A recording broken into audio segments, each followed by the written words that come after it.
Welcome to पहल classes. सो हमारी जो चैप्टर 2 के सॉल्यूशन सीरीज है जिसमें हम फिजिक्स चैप्टर 2 के सॉल्यूशंस देख रहे थे बेटा, उसमें हमने काफी कुछ कवर कर लिया है।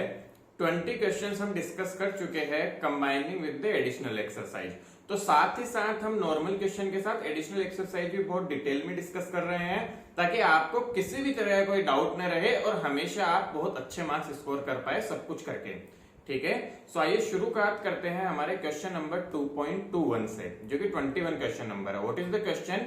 आप देख सकते हैं यहाँ पे two charge minus q and plus q are located at points 0, 0, minus a and 0, 0, plus a respectively, और कुछ पार्ट्स हमसे पूछे गए, कुछ पार्ट्स में डिवाइडेड है प्रॉब्लम। सो सबसे पहला काम तो आता है बेटा हम एक्सेस बनाए, तो एक्सेस ड्रॉ कर ले। अब मैं सिंस के जेड एक्सेस की तरफ है तो मैं एक्सेस इस तरह से ले रहा हूं, ध्यान से देखेंगे सभी बच्चे। इस तरफ मैंने ले लिया y, इस तरफ मैंने ले लिया x और ऊपर की तरफ मैंने क्या ले लिया, जेड एक्सेस ले लिया, ताकि क्या होगा हमें आसान रहेगा समझने में इसको। ये हमने ले लिया जेड एक्सेस। अब क्वेश्चन बोल रहा है कि वो 0, 0, ए और माइनस ए पे है, तो ये ए मान लेते हैं ये point. So this point is 0, 0, ए। सो देखिए इसको लिख लेते हैं, इधर लिख लेता हूं मैं, ये है 0, 0, ए। सिमिलरली इसको हम बोल देते हैं बेटा, यहाँ पे रखा हुआ है 0, 0, ए पे रखा हुआ है q charge, so plus q is there. And यहाँ पे देखिए माइनस क्यू रखा हुआ है, कौन सा पॉइंट हो जाएगा ये हो जाएगा 0, 0, माइनस ए। गुड। और हमसे पूछा जा रहा है first part, what is electrostatic potential at point 0, 0, Z. तो पहले 0, 0, जेड पे देखते हैं। तो जेड पॉइंट मान लो कुछ यहाँ पे है, हम मान लेते हैं कि जेड पॉइंट कहाँ पे है, यहाँ पे है। सो this is the point 0, 0, Z. अब आप सभी बच्चों को ध्यान से दिख रहा होगा यहाँ पे क्या कि डिस्टेंस यदि मैं लिखना चाहूं बेटा, तो ये डिस्टेंस जो हो जाएगा वो हो जाएगा हमारे पास में, ये जेड है यहां से, ये ए है, सो इनके बीच की डिस्टेंस हो जाएगी जेड माइनस ए। सिमिलरली ये टोटल डिस्टेंस जो होगी सेकेंड चार्ज से, that will be Z plus A. चलो ये क्या डाइपोल की तरह नहीं लग रहा है आपको? मुझे इसका डाइपोल मोमेंट बताओ यदि मैं लिखना चाहूं, तो P हो जाएगा Q multiply by distance, that is 2a। पहली बात तो ये लिखते हैं पोटेंशियल, तो पोटेंशियल जो हो जाएगा वो हो जाएगा हमारा रिक्वायर्ड पोटेंशियल विल बी, क्या करना है देखो, सिंपल सा केस है, ज्यादा कुछ नहीं, एक माइनस की वजह से प्लस की वजह से लिख लेंगे, तो के क्यू अपॉन प्लस की वजह से हो जाएगा Z minus a plus minus के क्यू अपॉन जेड प्लस ए। के क्यू भाई यार सिंपल फॉर्मूला होता है, देखो यहां से के क्यू कॉमन आ जाएगा, एलसीएम आ जाएगा जेड माइनस ए जेड प्लस ए, और ऊपर की तरफ आ जाएगा बेटा जी, इसको सॉल्व कर लेंगे तो जेड प्लस ए माइनस जेड प्लस ए। तो यहां से देखिए फटाफट से वैल्यू क्या आई, वी की वैल्यू आ गई। सभी बच्चे देखेंगे तो k Q multiply by 2a divide by Z square minus a square. तो ये तो पहला पार्ट हुआ हमारे पास में, फर्स्ट पार्ट का आंसर आ गया। अब देखो सिंस यहाँ पे हमें एग्जैक्टली नहीं बोला है कि हमें ए बहुत छोटा है जेड के कंपेयर में, यदि हमें क्वेश्चन में दिया होता तो हम उसे नेग्लेक्ट कर देते और हमारे पास में आंसर आ जाता। आ रही है बात समझ में? We are not given that a is less than the z, बहुत छोटा है, नहीं तो ये डाइपोल की तरह ट्रीट कर लेते, but is like a dipole यदि हम इसको छोटा मानते हैं तो। बट आंसर ही आता है हमारे पास में किसका, फर्स्ट पार्ट का। सेकेंड पार्ट देखो बेटा, सेकेंड पार्ट इसका देखते हैं, कोई भी पॉइंट है कौन सा, x, y, 0। तो बेटा x, y, 0 इस कहीं xy प्लेन में होगा, तो मान लेते हैं यहां कहीं पॉइंट है x, y, 0। बेटा ध्यान से देखोगे तो मैं डिस्टेंसेज लिख रहा हूं, समझना distance. So distance from d from plus Q से डिस्टेंस में लिखूंगा, तो बेटा 0, 0, माइन ए है और ये x है, तो ये डिस्टेंस आएगी बेटा जी, डिस्टेंस फॉर्मूला यूज कर लेंगे, x square plus Y square plus A square. ठीक है, इसी तरह डिस्टेंस फ्रॉम माइनस क्यू में लिखूंगा यदि, तो आप देखेंगे माइनस क्यू से लिखूंगा तो भी आंसर आएगा x square plus Y square plus A square. So दोनों जगह से ये दोनों बराबर आ रहा है, let us call them r। तो यहां पे यदि मैं पोटेंशियल लिखूंगा बेटा, तो पोटेंशियल आ जाएगा के क्यू बाई आर माइनस के क्यू बाई आर, जहां आर ये वैल्यू है आपने देख ही लिया, फटाफट से आ जाएगा ये तो सॉल्व करके। सो द टोटल आंसर जो आ जाएगा हमारा कमिंग आउट टू बी 0। इससे क्या पता चला हमें कि एक्स वाई प्लेन में कोई भी पॉइंट हो, एक्स वाई प्लेन के पॉइंट्स पे पोटेंशियल क्या आएगा, 0 के बराबर आएगा। एक्स वाई प्लेन के पॉइंट्स पे पोटेंशियल 0 आएगा क्योंकि परपेंडिकुलर है, वहां से सेम डिस्टेंस पे है, और सेम डिस्टेंस पे होने की वजह से, डिस्टेंस सेम है दोनों से, तो पोटेंशियल 0 आ जाएगा। पोटेंशियल स्केलर क्वांटिटी है, आप सबको पता है ये सारी बातें। चलिए बहुत बढ़िया बात। सो फर्स्ट पार्ट क्लियर हो गया होगा कि किस तरह से हमारे आंसर्स आए। चलो आगे बढ़ते हैं, इसका नेक्स्ट पार्ट देखते हैं। सेकंड पार्ट देखे बच्चों, चलो देखो कैसे करेंगे। सेकंड पार्ट पे चलते हैं हम। ये देखिए, obtain the dependence of potential on the distance r of a point from the origin where r by a greater than equal to a। अब देखो डिस्टेंस r दे दी हमें। सो आपको पता है, जनरली बात करूं मैं तो यदि मैं इसको एज ए डाइपोल की तरह ट्रीट करता हूं और नेग्लेक्ट, सिंस हम नेग्लेक्ट कर सकते हैं बेटा, r is very very greater than a, so now I can treat it as a dipole. इसको मैं एज ए क्या ट्रीट कर सकता हूं, डाइपोल मान सकता हूं। और जैसे ही इसको डाइपोल मानूंगा, what I can do, you know the potential at general point, we can write it kp cos theta by r square.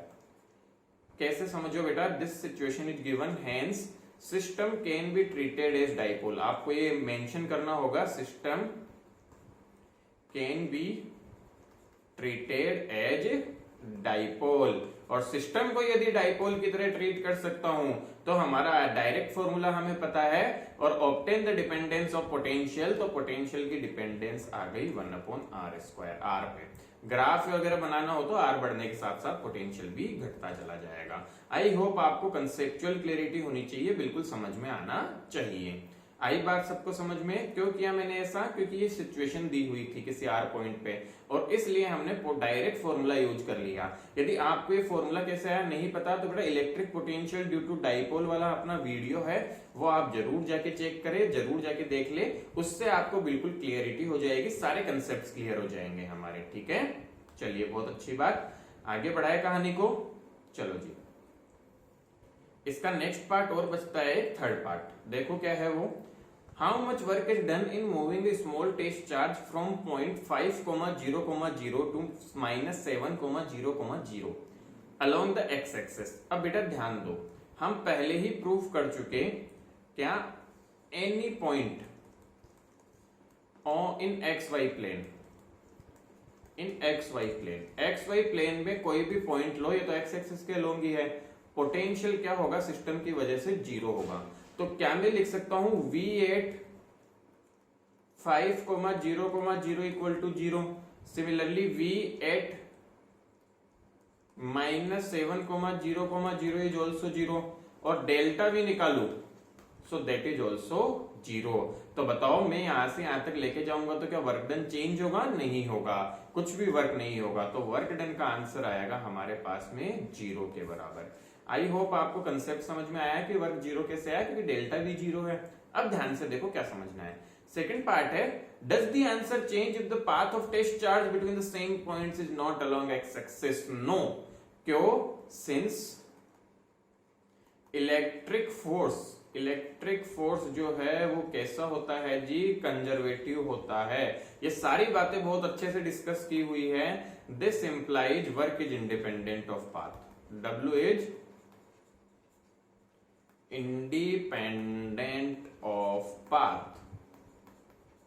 तो आई होप ये बात समझ आ जानी चाहिए। तो इस तरह से इस क्वेश्चन के तीनों पार्ट्स हमने डील किए, तीनों पार्ट्स बहुत अच्छे से देख लिए। कोई भी डाउट हो, कंसेप्चुअल क्लियरिटी ना हो तो जरूर पूछ ले, और प्रॉब्लम्स जो भी है वो क्लियर करते चले। ठीक है जी, चलो बहुत अच्छी बात। सो 2.21 क्वेश्चन इस तरह से हमारा एंड होता है। आगे बढ़ते हैं नेक्स्ट क्वेश्चन की तरफ। एक वीडियो में 2 क्वेश्चंस देख रहे हैं। ओके, सो 2.2, सो ये फिगर दिया हुआ है, हमें एक डायग्राम गिवन है जिसमें 4 चार्ज रखे हुए हैं, Q, -Q, -Q और Q।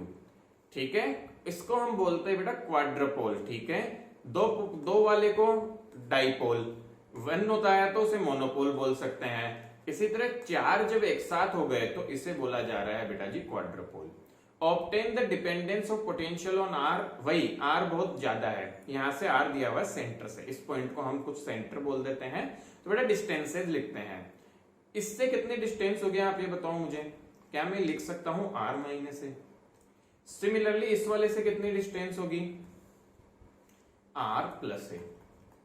पोटेंशियल स्केलर क्वांटिटी है तो ज्यादा दिमाग लगाना है नहीं, सीधा फॉर्मूला लगाओ। सो पोटेंशियल का फॉर्मूला हो जाएगा बेटा, सबकी वजह से लिख रहा हूं मैं, इस Q की वजह से प्लस Q की वजह से, तो k Q upon are minus a, plus इस माइनस Q की वजह से k minus q upon are, एक और माइनस Q की वजह से k minus q upon are, plus एक और किसकी वजह से, प्लस Q की वजह से के क्यू अपॉन आर प्लस ए। तो ये हमारे पास में सिनारियो आ गया। इसको सोल्व आउट करते हैं, देखो क्या आ जाएगा, v आ जाएगा, के क्यू में कॉमन ले रहा हूं पूरे से, तो सिचुएशन है 1 upon are minus A minus 2 by r, ये बेटा दोनों माइनस जुड़ जाएंगे, plus 1 upon are plus a. So this is the situation we have got. अब इसको मैं बेटा नेक्स्ट पेज पे कर रहा हूं ताकि आपको क्या रहे, थोड़ी आसानी रहे करने में, ठीक है, समझने में। सो हमने क्या किया, पोटेंशियल का जो एक्सप्रेशन आ गया था उससे के क्यू तो पहले ही बाहर ले चुके, हम एलसीएम ले लेते हैं, आप वहां से कंटिन्यू करेंगे, आर प्लस ए और आर माइनस ए हमने एलसीएम ले लिया, ठीक है। ध्यान से देखोगे तो जहां पे आर प्लस ए था एक तरफ हमारे पास में आर माइनस ए, ध्यान देंगे तो बेटा मैं इधर एक्सप्रेशन लिख ही देता हूं, क्या आया था, v आ गया था के Q upon 1 upon are minus A minus 2 upon are plus 1 upon are plus A, ये एक्सप्रेशन था हमारे पास में। तो अब देखो बेटा आर माइनस ए है तो एलसीएम में ये आएगा, ऊपर लिख दो सॉल्व करके, r square plus a r, ठीक है। जब आर को ले लिया तो ये दोनों माइनस होंगे, तो minus 2 times r square minus a square, ठीक है बेटा जी, प्लस आर प्लस ए है तो आर और आर प्लस ए बचेंगे, plus r square plus a r, जो जो कट रहा है उसे काट दीजिए। सो आप देखेंगे माइनस 2r स्क्वायर और r स्क्वायर, तो माइनस 2r स्क्वायर से r स्क्वायर और r स्क्वायर कट जाएंगे, ठीक है। आई होप आपको इतना समझ आ गया होगा। और यहां से देखे और सिंप्लीफाई करें इसको, तो के क्यू टाइम्स ऊपर से देखोगे बेटा तो क्या आ जाएगा, 2ar minus 2a square upon, ध्यान से देखो फटाफट नीचे क्या बन जा रहा है, ये बन जाएगा बेटा जी r times r square minus a square. Good. अब यहां से सिंप्लीफाई थोड़ा और कर लेते हैं, सिंप्लीफाई करोगे तो क्या आएगा, फटाफट से बताए हमें बेटा। एक बात ध्यान दे, कहीं कोई मिस्टेक ना की हो हमने, जब r माइनस ए एलसीएम है तो r प्लस ए आएगा, r square plus a are, और जब r प्लस ए है तो r माइनस ए, तो r square minus A R आएगा ये, ठीक है। आई होप आप समझ पा रहे हैं कि r square minus A R आएगा, इससे मल्टीप्लाई करूंगा तो ये भी बेटा कट जाएगा। ओके, वापस देख ले क्या किया हमने, सॉल्यूशन किया, और यहां से बेटा ये टर्म कट गई है ना, हमें इसकी जरूरत नहीं है, this is gone. So actual में ये 0 हो गया, हमने इसको मिस्टेक कर दिया था।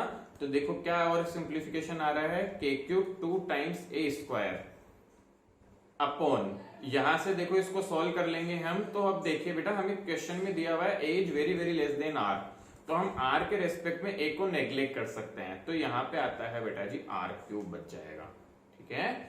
चलिए बहुत बढ़िया बात। तो ये फिनोमिना, ये सिचुएशन आई हमारे पास। यहां से आप क्लियरली देख सकते हैं कि हमारे पास में जो आएगा वो क्या आ रहा है हमारे पास में, कि v जो आ रहा है दैट इज आर क्यूब।